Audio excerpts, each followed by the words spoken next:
আজকে একটা ইতিবাচক রাজনীতির সংস্কৃতি আমরা তৈরি করতে চাই।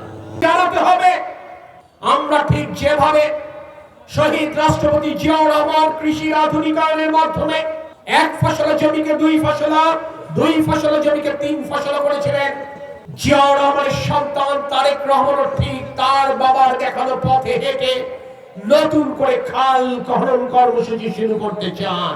তিনি সার, বীজ এবং কীটনাশক সহজলভ্য করতে চান কৃষকদের জন্য। সেই জন্য প্রতিটি কৃষকদেরকে কৃষক কার্ডের আওতায় আনা হবে, যাতে করে মধ্যস্বত্বভোগীরা সরকারি প্রণোদনা ৯/৬ না করতে পারে।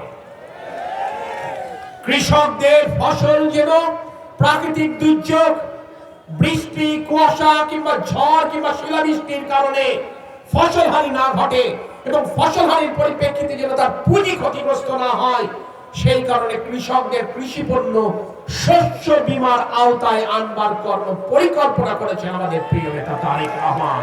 এই বার্তা পৌঁছে দিতে হবে। আমরা স্বাস্থ্য ক্ষেত্রে উন্নয়ন করতে চাই। প্রতিটি ২৫০ শয্যা বিশিষ্ট হাসপাতালকে এমন ভাবে তৈরি করতে চাই যাতে করে প্রাথমিক চিকিৎসার জন্য তাকে এই চুয়াডাঙ্গার বাইরে, জীবননগরের বাইরে, দামোহদার বাইরে যেতে না হয়। ঘরে ঘরে স্বাস্থ্যকর্মী পৌঁছে দিয়ে স্বাস্থ্য সচেতন একটি জাতি আমরা তৈরি করতে চাই।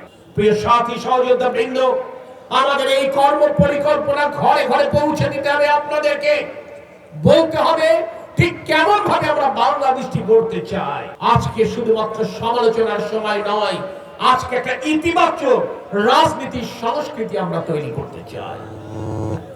আপনারা অবশ্যই সৌভাগ্যবান, বাংলাদেশ জাতীয়তাবাদী দলের সেই উচ্চ শিক্ষিত মেধাবী ৭ জন প্রার্থীদের মধ্যে সামনের কাতারে রয়েছে আপনাদের প্রার্থী মাহমুদ হাসান খান বাবু।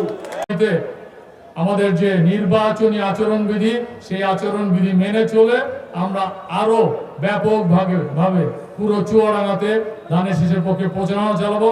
ইনশাআল্লাহ ফলাফল দেওয়ার মালিক আল্লাহ, ফলাফল আল্লাহ দিবেন, এই আশা ব্যক্ত করে সবাইকে ধন্যবাদ জানিয়ে আজকের এই সভা শেষ করছি। সবাইকে ধন্যবাদ। আসসালামু আলাইকুম। বাংলাদেশ জিন্দাবাদ, বাংলাদেশ জাতীয়তাবাদী দল জিন্দাবাদ। আসসালামু আলাইকুম।